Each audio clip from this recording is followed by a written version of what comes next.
Hello everyone, I'm delighted to bring to you the workshop Ultimate GitOps Deploy Secure Microservices to AWS EKS with the GitLab agent. So if you were coming here today intending to attend this workshop, you're in the right place. I want to just launch in and talk a little bit about the folks who are going to be helping you out today.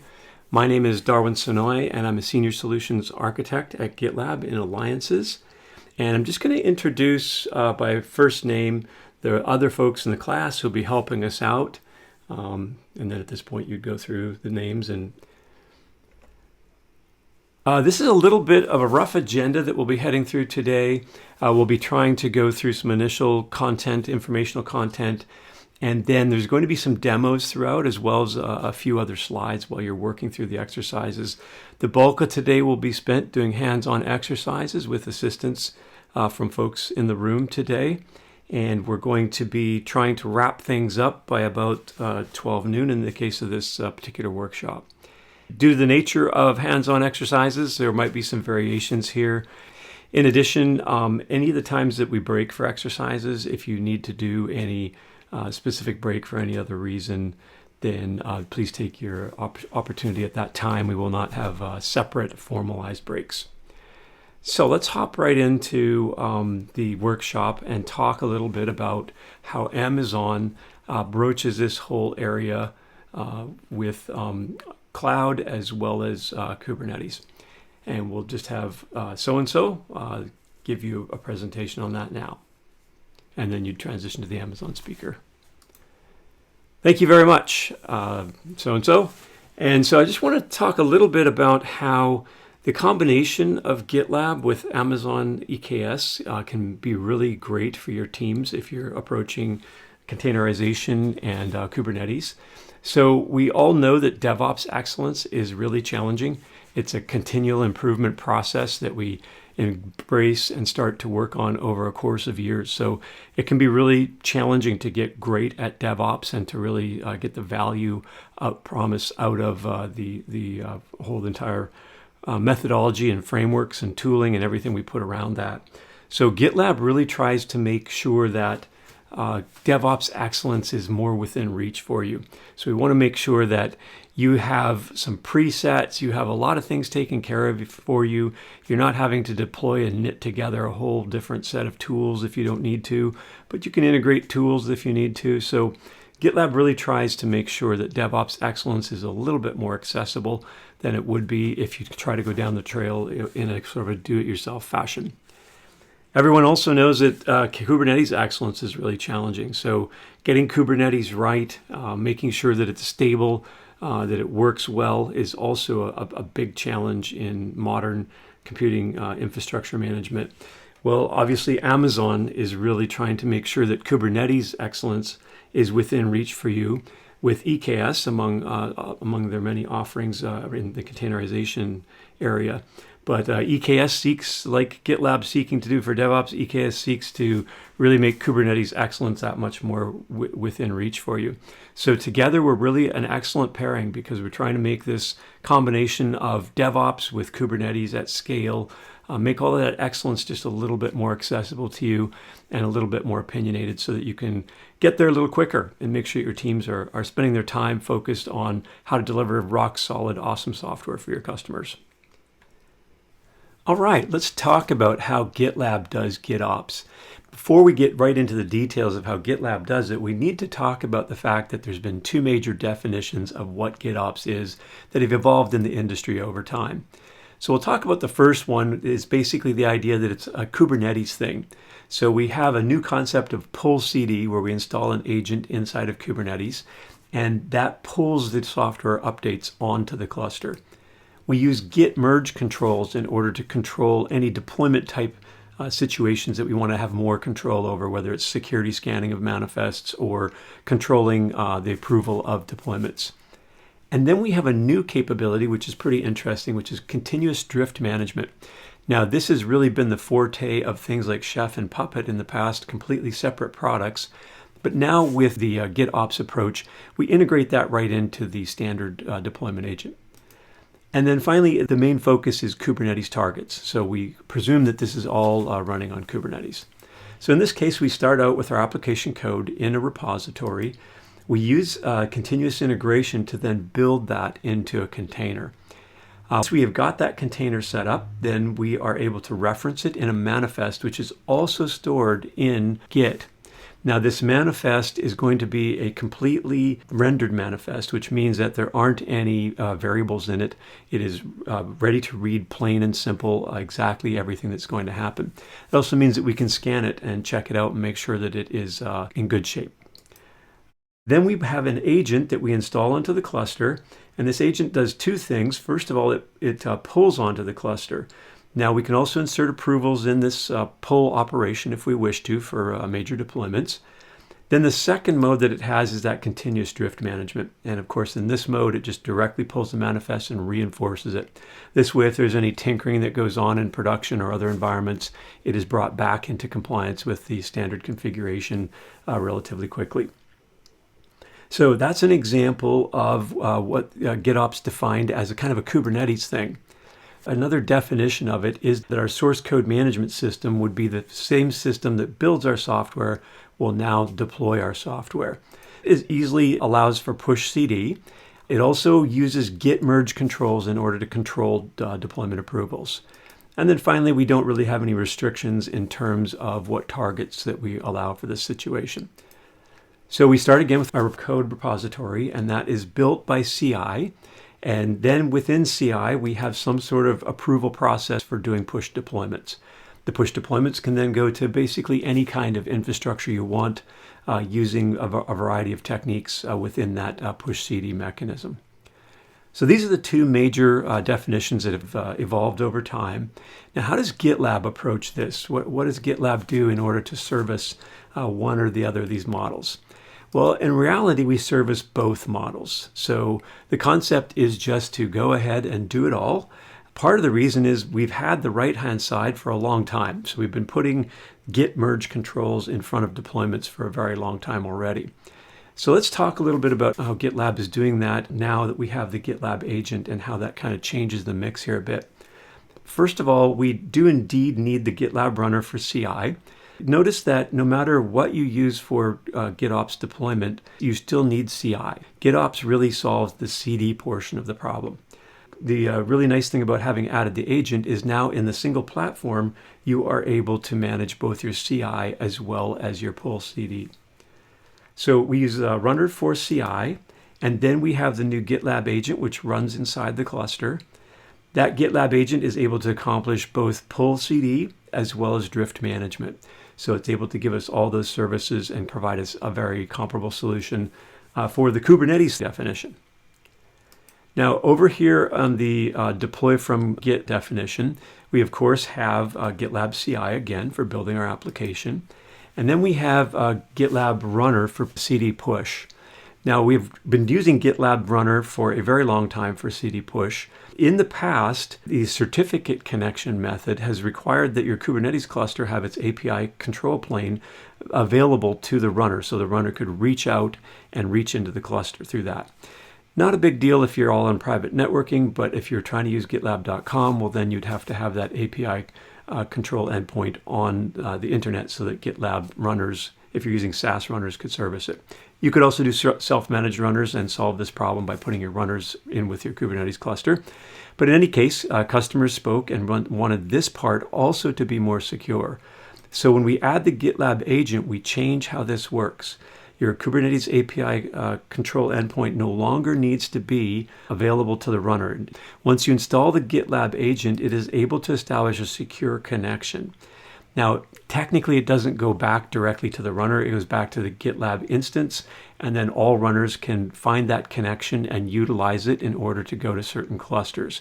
And so there's a little bit of intermediary here that we're not depicting, but suffice it to say that the agent reaches out and establishes that secure connection with GitLab, and then the runner is able to use that secure connection in order to push Kubernetes commands onto the cluster. So one of the really cool things you should be able to discern from this is, even though we are retiring the certificate connection, you can use the GitLab agent for CD push. So if you're not really at a point where you're worrying about GitOps as far as a pull technology, it doesn't matter to you or it doesn't work very well for your scenario, you can keep using GitLab as you use it today, but we're going to be a lot more secure as far as that goes. So hopefully this helps you understand what GitLab is doing in the area of servicing GitOps with the single DevOps platform. I'm going to shift gears now and talk just a little bit about ultimate GitOps with GitLab. So basically, GitLab has this concept of ultimate. It's an ultimate product, and the whole GitOps framework is interesting in the entire community as it's developed. But what GitLab adds is a lot of the additional features that we add in terms of security, review environments, all the things that we add for traditional ops, we also add for GitOps. So we'll be taking a look at that. So next we're going to take a look at the workflows of GitLab and also some of how it shifts left.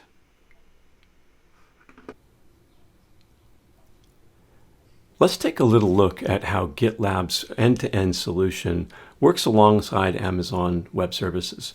I really want to emphasize and zoom in on the fact that the dynamic review environments are something that are really valuable in most large cloud build environments and even small environments. What it allows your teams to do is really focus on delivering software rather than provisioning environments and, of course, avoiding environment sprawl. So let's take a look at this. First of all, GitLab has a full-featured work management system, which allows you to work with your agile processes in terms of building software. So there's all kinds of ways to combine some very flexible things such as epics, milestones, and issues. There's additional properties or attributes of iterations. There's timelines that you can create, releases that interact with all of this. So there's a lot of capability that's very rich in terms of managing your work. Now, one of the unique things about GitLab is when it comes time to assign the issue and then for work to begin, is that we give work visibility right away. In GitLab, when we start a merge request, it also opens a branch for us. And what that allows is for us to understand that work has commenced on something right away. If you're familiar with the older pattern of a developer creating a local branch on their machine, working for a week, then pushing the code to the central repository, and then creating a merge request, then that kind of reverses this in a negative way so that we don't see work visibility until much later in the cycle. So when we do it this way, we get visibility and we start to be able to get a better feel for value stream metrics when work actually begins and how long it takes to proceed through the system. Now, once we create this branch, another special thing happens when you're using GitLab's built-in componentry, and that is the capability to create review environments. So when we create our merge request, it automatically creates a branch that's associated. So all of these are associated together, the issue, the branch, and the merge request, without the developer having to do anything special. They don't have to remember to go and encode it and make sure you type the right issue number and all of that. It just all links up together. Then they push code to their branch, and as part of pushing code, the automated build and test CI capabilities kick off. Now, one of the things they do that's sometimes easy to miss is they automatically create what is called a review environment. And so that is what allows us to have an entire copy of the application for a single developer. And this is really important in certain kinds of testing. Specifically, when we proceed to security scanning, if you want to do security scanning of a running copy of the application, such as DAST requires, API fuzzing requires, well, then you need an actual running copy of that application. Now, this dynamic review environment capability is largely shown and demonstrated very frequently with GitLab as our Kubernetes support. So this is all very transparent if you're deploying to Kubernetes, or even if you're not deploying to Kubernetes, but it's okay to stand up a copy of the application in Kubernetes in order to test it. That can also work. We use build packs to identify exactly what software you're trying to build, and we can make that into a container even if you haven't specified a Docker file, or if you've specified a Docker file, we go ahead and use it to do the build exactly like you say. However, the whole concept of auto deployment, that's built into GitLab can be extended, and I have extended it for pure CloudFormation. So the same capability becomes extended to CloudFormation templates, where as soon as you create a branch, it creates a whole new stack of that CloudFormation template to be used in the same manner. Once we get into the scanning, then we can start to get feedback.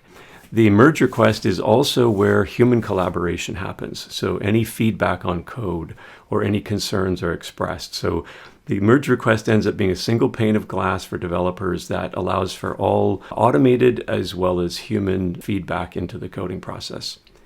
And one of the really cool things about the security scanning being so early is the developers just barely started working on their software. And if they happen to have introduced a vulnerability, that appears now. And it's very evident that they introduced it by usually some honest mistake using an older open source component, or an open source component they're already using has in the meantime been identified as vulnerable, and now that information surfaces. So they get the right information at the right time when they're still working on the functionality of the software.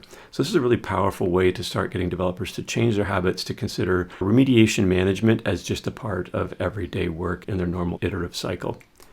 So then as we get that feedback coming into the merge request, then the developer, of course, starts to fix a vulnerability, or someone makes a comment on a better way to do some code. So they start going through that cycle.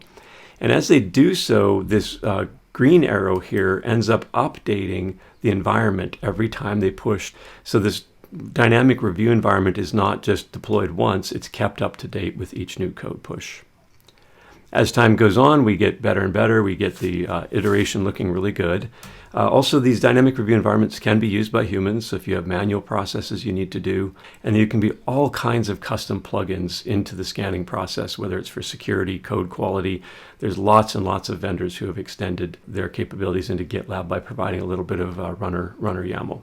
Then as we proceed with our work here, eventually we accrue all of the approvals on the merge request. So various folks say, okay, yeah, it looks good enough for me. My concerns are around performance and they're good, check mark. Another person might have other concerns around maybe UX, and all of that gets worked in.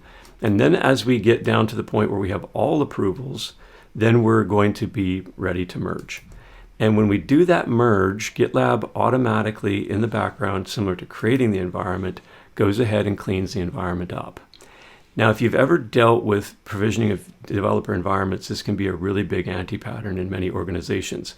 So developers tend to leave environments sitting around for a long time, consuming resource without any usage of the environment. So then IT starts to get where they put barriers or justifications up for creating an environment. And then this worsens the problem in a negative cycle, because when developers finally get an environment justified and actually deployed, they don't want to give it up because of the time it takes to get a new one justified and deployed. If you can think about this being a completely frictionless thing, that both sides are handled well, in that a developer automatically gets an environment without doing anything, and it's automatically torn down when they're done with it. Developers no longer resist tearing down environments. It's actually automatic, but they also don't care, because every time they need one, it automatically springs into existence. So this is a pretty powerful capability to also help with deployment. Then when we go to release, of course, we deploy to a production environment. And so this kind of capability fits very well with the cloud and with AWS development, because it removes some of the key friction points that frequently are left inside of a DevOps iteration cycle, and it causes the developer habits around doing really good quality, including secure code, to be shifted, and then it also allows for the environment issue to be handled quite well. So hopefully that's a good overview of how GitLab provides some really good value add services, as well as uses that merge request as a sort of a developer single pane of glass for the entire process of understanding how good their code is looking and when it's ready for release. Okay, so now I'm going to take you through a quick sort of a pseudo demo. I've already done this before the class so that we can move at speed, but we'll take a quick look here at what you would need to do to register the agent into the cluster if we hadn't already done that for you. And then we'll get you into your exercises. Okay, I'm just going to take you through the steps that you'd normally do to integrate a Kubernetes cluster. In the class, these steps have been completed because we need to deploy some things into the cluster that take some time to get ready for the class. And also the additional things we deploy aren't necessarily what you do in production. So the ingress and the approach to cert manager are something that you likely wouldn't do in production. So I'm going to show you just the cluster integration process. And we've already done it, so you'll see some of the artifacts are already here. I also want to point out that this is simply Prep Lab 2.3. So if you choose to use these labs in a self-paced format, you would indeed do all the procedures for setting up the cluster and the infrastructure. So if you wish to do it later, or maybe you have folks on an infrastructure team that are kind of, they're kind of wondering, well, what exactly be involved in doing all of this, then they can go through the lab section too. So this is the specific lab. And in it, it just shows us creating a folder in a cluster management project, which we've already created. And you just create it from a template on GitLab. And then we're going to create a specific file and run some things in the UI of GitLab to extract a command, which we will then execute against our cluster with Helm. So first of all, I'm going to go into my cluster management project. So I've already created this and integrated the agent once. We're going to pretend we're doing it for the first time. So I'm going to open the web IDE, and the cluster management projects or configurations live under this .gitlab agent subfolder. So they must be located here. I'm going to, at this level, create a new directory. So you have to create a directory level. We'll just call it demo agent. And then we have to create a config.yaml file at this level. So I'm going to say new file. It's important that it's the full YAML, Y-A-M-L, and not abbreviated to YML. And then we're going to put some information in here that registers the agent. And we'll see later in the class, you can register the agent either in a GitOps mode or in a CD push mode. I'm going to simply steal my settings from the actual production one. And these settings here are basically saying, let me do CD push mode to anything in this group hierarchy right here. So very simple setup. Drop it into this source file. This is also in the labs, exactly what you put in here. I'm going to commit to master. Now, once I do this, GitLab knows that this is a special thing. So we go back to our project level, and then we go to infrastructure, Kubernetes clusters.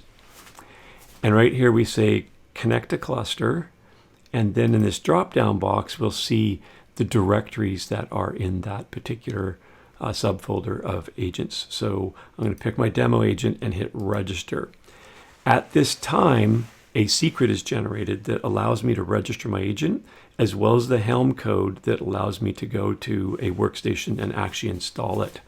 So if you want to potentially use this later to update your agent, you want to save at least the access token or the command, which also has the access token in it. So I'm going to copy this command. Now I'm going to go to my workstation where I have kubectl set up. Now in the case of the EKS Quick Start, this is a Bastion host that we simply connect to. You might have this set up as a local workstation setup or in a cloud console of some type. This is how it's done within the workshops. And I paste this command in here. Now I already have Helm deployed, and the instance is wired up to have permissions to my cluster, and that's part of the EKS Quick Start does that for me. But you could do this on any machine that you have the right permissions to access the cluster and set up this agent. And so I'm not going to press enter right now, but if I did, it would deploy the agent with this token, wire it up, and then when we come back into our console, hit close, we would refresh this, and eventually we get a green dot with connected. So we won't do it because it'll create a duplicate one at this time, but that's how easy it is to integrate a cluster into GitLab using the agent. Okay, so now that we've done that demo, let's take a quick look at how the application build project works. The first thing is in GitLab, we have the feature branch and the developers working on that in the application project, and they're doing their normal commit cycle to that. Eventually, they'll want to commit to the main branch. And when they prepare a merge request, actually every time they update their feature branch, we have the option of doing CI checks, which we should always do. And then there's a mini CD step here to deploy a review environment. Now this review environment is really cool because it's set up for just this branch and isolated for this branch. We can then do our dynamic tests like DAST testing or testing for accessibility requirements, or human testing if that's part of our process. But in any case, we transparently, with no developer, no infrastructure team effort, set up that environment. And then we can do CI tests that require that active copy of the application. All the information feeds back to the merge request as a single pane of glass where developers can find out everything about what's going on with that and what might need addressing with that. One of the cool things here is if they find out about security findings they just committed in the last push, they can quickly address them and get them out of the mix before it starts to become a long-lived concern. Once that merge is approved, then there's CI kicks off for the main branch and would build our artifacts. Technically, we're going to build the artifacts in the feature branch as well, but now we build ones that are going to be potentially tagged for production use. We can then do additional tests. So if you have 4 or 5 people working on feature branches here, they might want to merge to a branch actually other than main that they're getting ready for release. And then you can get these tests to happen for all the composite of code that might go into one change. So if there's problems that will surface when the code's combined that isn't there when it's separated, you can detect those. You can also optionally have a staging environment at this point so that you can see what all the changes look like together instead of just in each feature branch. And then we might have additional testing running. And then finally, when you push that deploy to production button, it's not actually deploying anywhere. It's actually just going to release for production. So it's going to mark that artifact as released for consumption by projects that are monitoring this particular image. Keep in mind that whenever you're building anything that's a dependency, which is what we're doing here, we're building an application into a container that's a dependency of a whole bunch of environments. Those environments might want to consume that artifact as a development artifact because they want to test if it's actually going to work in their environment. So when we get to the deployment project, we'll talk a little bit about how that's structured so that if the team that is consuming this application is not the same team responsible for building it, they might want to do additional tests before they actually push to production. And this whole framework here can accommodate that. And just a note that you can turn off the staging environment if that makes sense for your scenario. And then true deployment to production is done by a separate project that we'll look at later. So it's time for labs. What we'll have you do is tackle labs 4.1 through 4.4. The first lab is going to have you create a personal group. And there's going to be some references throughout the labs. Let me just quickly give you a preview of that. We'll go to 4.4 and lab 4.1. And it's going to say, while in class group, your class group is going to be the group that's above the personal group. And so we'll show you where to go create your personal group on the system. And so that class group is the group that houses all of our individual groups. And then you're going to create a subgroup that is your personal group. So then from now on throughout the exercises, anytime you see class group or your personal group, you're going to specify whichever one of those it is. So it's kind of soft coded all throughout the exercises. In most cases, this is the full path to the group without the GitLab instance name. So starting with the root group name on out. In lab 4.3, there's going to be 2 token options. It's going to tell you token option 1 and token option 2. We want you to use token option 1 so that you're secure. So do not use a personal access token, use a project access token, and the heading on those exercise steps is token option 1. And then on lab 4.4, it says the first lab is scheduled pipeline model, and then the other labs are all marked optional. Please do not do any of the other optional labs as it can cause a problem with your further on labs. And then for lab 4.5, please do not start that. I'll be doing that as an instructor demo because you all don't have access to the cluster. This entire set of exercises we're doing here is actually also self-paced enabled. So we've done section 2 of the exercises as prep labs to get the cluster ready. But if you were to go home and sit down and want to do this, you'd need an Amazon account, and you can actually do section 2 yourself and set up the cluster and register the agent. It just gets to be a little bit much to handle in only a 4-hour course. We'd automatically extend to almost an 8-hour course if we had you each prepare your own cluster. You're going to complete up through 4.4 and not go into 4.5. And we're going to look at where everyone is at about 50 minutes from now. So what I'll have you do is when you are done your labs, if you could turn your name tag on its face, and then I can at a quick glance see how complete everyone is with the exercises and how we're getting along. We might indeed need to start up the next lecture before you're actually all the way through 4.4 if you've had some challenges or whatever, and that's completely okay. You'll always need to go back and start wherever you left off. So whenever we call, hey, it's time to resume the class and talk some more, well, then you'll have to at that time mark down where you're at. That'll be a really important step, is to mark down exactly where you're at that point so that you can resume your exercises at that point as well. And a lot of times folks will get hung up with one part and then, make good time with another part. So really don't feel stressed if you're not exactly to the right breaking point when we break for the class. Quick editorial note to those of your instructors. For in-person classrooms, it's great to write this on a whiteboard. For virtual classrooms, post it to the chat. But for virtual classrooms, be careful not to use your time zone. So what I'll typically do is say 15 minutes after the next hour. Now, of course, that can be confusing if it goes past the next hour, but just try to be mindful, or post a time zone in whatever time you're posting. All right, time to start back up in the class here, everyone. If you can make sure you mark down where you got to in exercises. We're now going to do an instructor demo of exercise 4.5.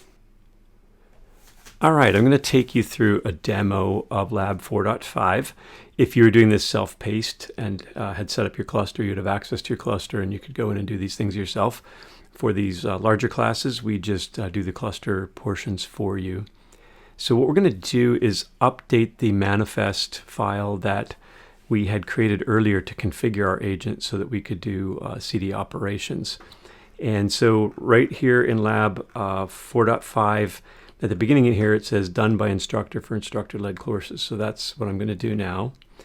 And I'm going to grab this here, and then I'm going to actually go into my GitLab project. Now, right here you can see I have my World Greetings project, and so this will have to be done for each student's World Greetings project.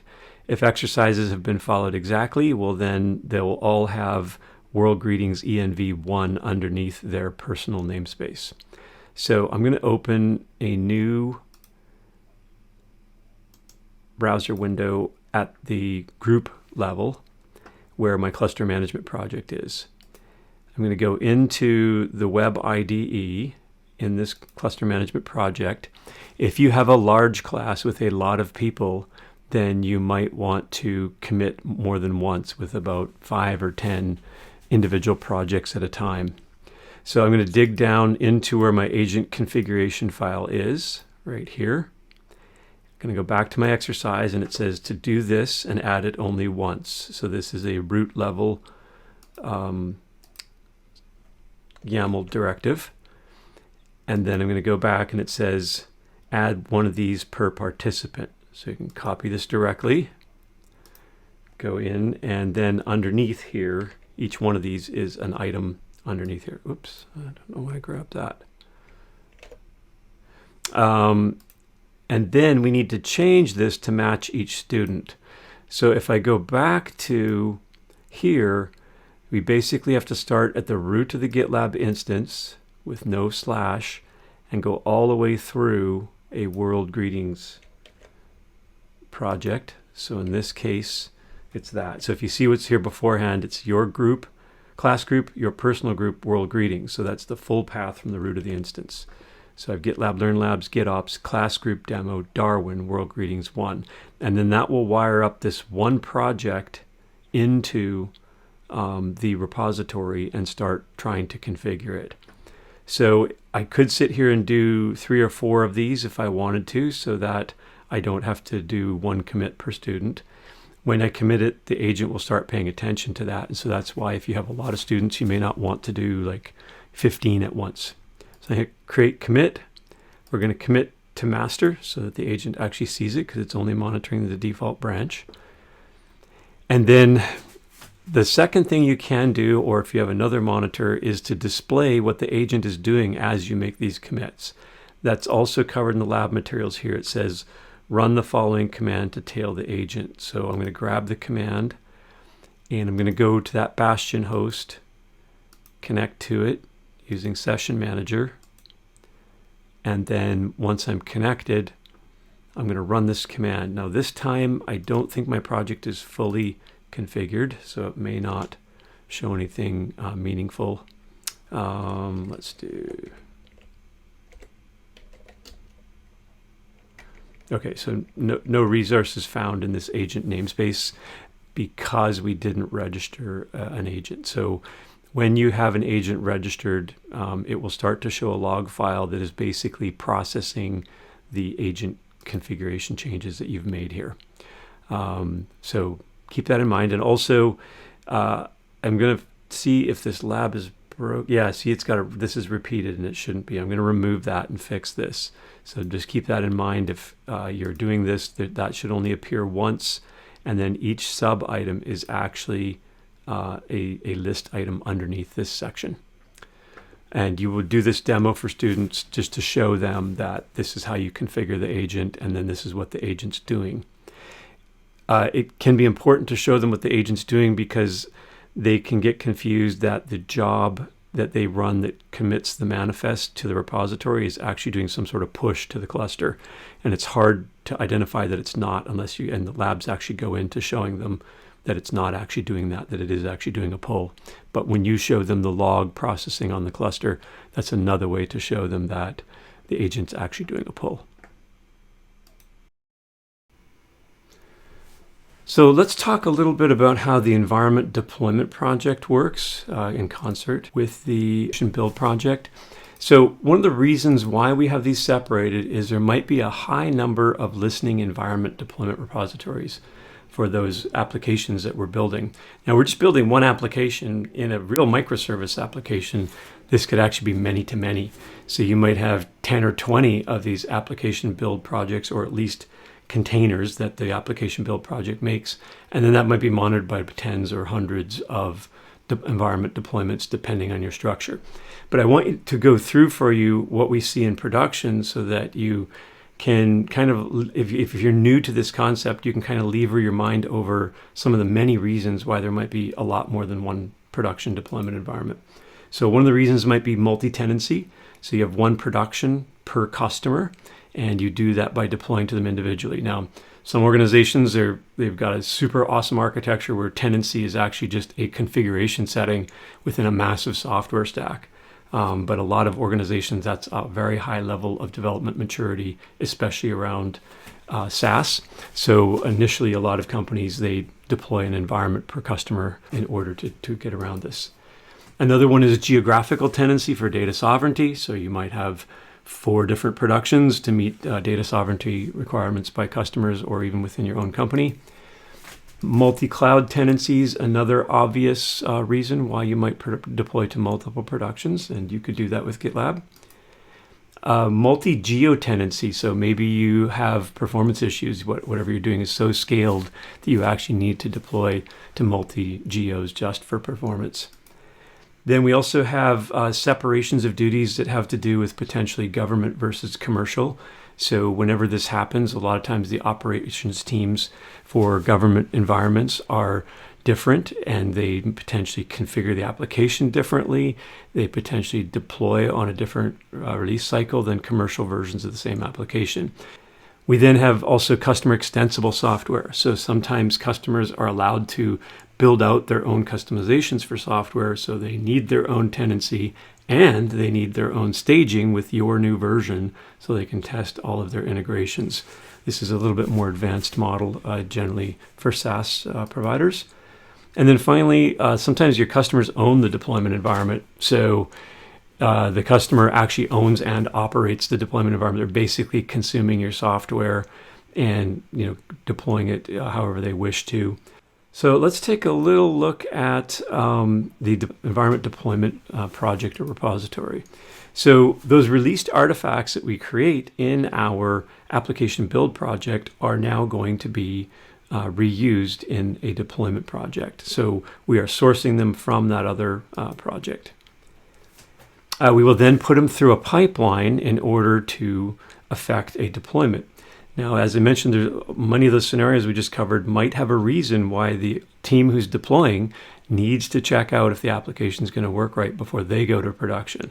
So the production deployed asset of the application build project is actually the development input to the deployment project. So we have to test it out and assure it.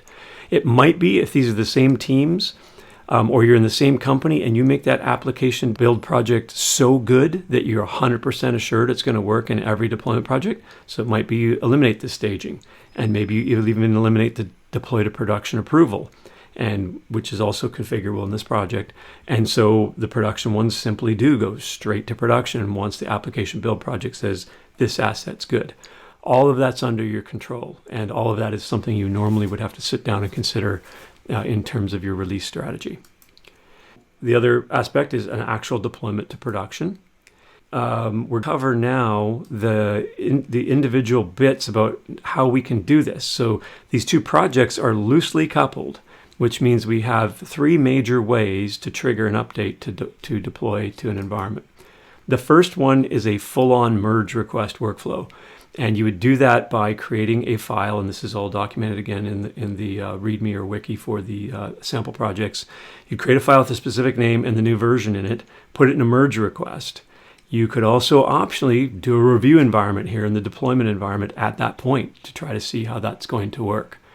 And then acquire approvals from whoever you need to, and then merge in order to enact all the normal controls we would have in merge requests. If the environment's a little more casual, it might just be that an operator learns by release notes or some sort of notification that there's a new version available, and they actually just push the pipeline and specify either the next latest version or a specific version. So this can be helpful where you want to really control the versions, because this also lets the operator roll back. Of course, number one does as well. So in either of these cases, you could say, oops, that didn't work out well, even though we thought we had it. Let's specify the previous version and rerun and push the previous version back. And then finally, you can do some automation, but it's important to potentially do that in a loosely coupled way. So tightly coupled would be as if I tried to call this pipeline from my other project. That might work if I only have one development environment, but if I get 80 development environments and I'm not careful about how I do this, the entire pipeline will fail because not all 80 sub pipelines run correctly. Here's some of the loosely coupled ways you're going to do scheduled pipelines. You could also potentially do a pipeline subscription, which is what it says there, a monitored pipeline. You could potentially write a little bit of code in this project too that monitors a variable somewhere. I think it's better just to monitor the container registry of the parent. So in any of these cases, you can call this, and you could also potentially just call this with an API from somewhere else to trigger the pipeline. And so we're going to use the scheduled pipeline as just an example of one way to tether these together. All right, we'll have you get started on some labs now. So you can proceed through lab 4.6, and we'll resume class in about 20 minutes at such and such time. Just an editorial note to instructors. In the deck, there is a hidden slide that notes this fact that you can skip this lab, mainly because all it does is goes from end-to-end workflow. So it's going to have them change the color of the web app, and then they're going to push that through, or they're going to build the build project and then push it through staging and into production through the deployment project. It's nice to see if you have the time, because it kind of connects all the dots before you go on to the more complicated scenarios of adding security scanning and review environments. But if you're pressed for time, you can skip it. They will see the same workflow in the labs for 5x. However, it will be a little more kind of hidden, so you might need to draw it out because they'll be doing a lot of other things with the review app and the security scan, so they might not understand that they're also seeing the workflow all the way from making a change in the source code of the app all the way through to production deployment. All right, hopefully everyone enjoyed that lab. Now we're going to talk a little bit about GitLab security scanning and review environments before we really dig into the meat of the next section. So the next section is going to add in these concepts that are core to GitLab and how it adds value to all software development. And in GitLab, we can add it to GitOps workflows as well. Now, we did go through an animated view of this slide earlier, and I just want to make note that you're going to see it in action now. So you'll actually see this capability happening. In our application build project, we're going to do this feature branch, and you'll see that inside of that project, it will deploy a review copy of the application, and you can view it and see the change that you made. And then it will also do some security scanning and show you how security scanning works. And then when you merge this back into your main branch, it will destroy that review environment and update the container. And then you'll have one last manual stage that you click to say, this container is production ready. So that's what you'll be seeing.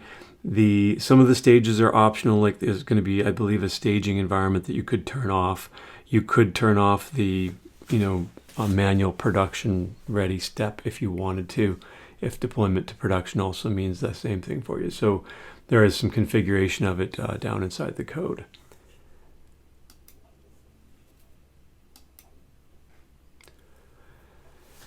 So when you're working through the labs, I want you to take notice of when you're in the merge request, how complete of a view this is for developers. I call it the developer's single pane of glass.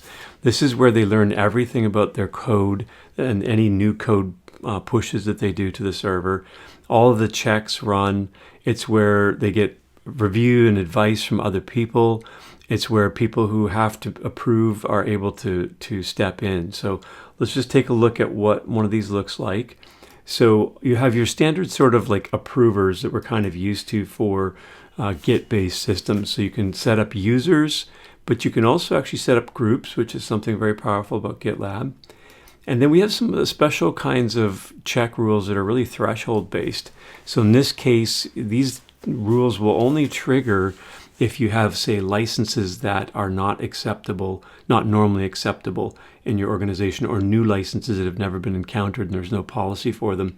Or if you have vulnerabilities, say, that go over the critical level of severity, then you might want the person to have someone from security approve that.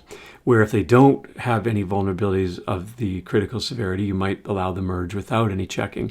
So this is super powerful because various groups at GitLab do not need to always look at MRs. They can only look at them when certain threshold criteria are crossed over, and you can configure that. We then have some of the results, some of the checks, so some code quality, browser performance. We have some built-in ones. You can expand these, and there's some partner extensions in these areas as well. We then also have our security scanning capabilities. So GitLab ships with a whole bunch of these out of the box, and we also have partner ones that you can extend this with, and they flow up into here. What I'm not showing you by showing you this particular slide is that the blue links here are clickable, and they bring up a little object, a vulnerability object, and a little bit of collaboration is possible directly on that object. So a developer can indicate, hey, I don't think I should have to address this, and the reason why. Also, though, if they need fuller collaboration, or they say need to schedule handling that vulnerability for the next sprint or something like that, they can also hit create issue right there inside of that vulnerability object, and all the vulnerability information is copied over. So the other important thing about this is that this is for the code of the developer's branch. So typically, if they start their project and there's no vulnerabilities showing up, and they do a few pushes to the server and now there's vulnerabilities, they actually introduced those vulnerabilities.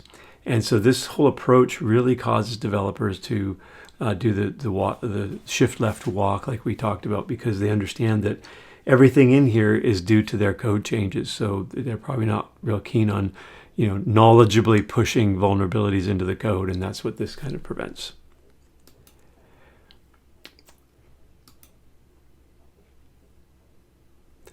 All right, so let's take a look at doing our next lab section. We're kind of going to knock out section 5X in one chunk here.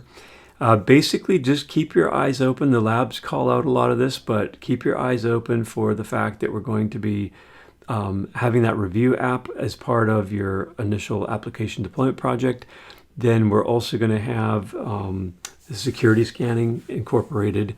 And then as we push through to production, we can get that code out in a high quality way.